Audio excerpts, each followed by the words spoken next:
front of me is EMPORIA Smart and today I would like to show you how you can change the default apps on this device. First of all, go into Play Store and install your new default app. In my case, it will be Opera Mini browser. You don't have to open it, just wait for it to download and select Home button.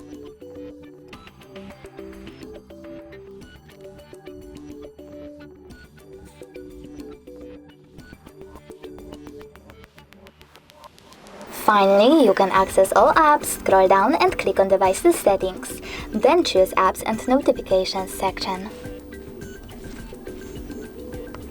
Now you need to click on Default Apps and tap on one of those options. I wish to change my browsers, have to click on Browser app.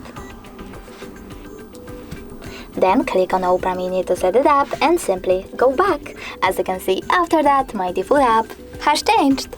Thanks so much for watching. If you enjoyed this video, don't forget to leave a like, comment and definitely subscribe. Bye!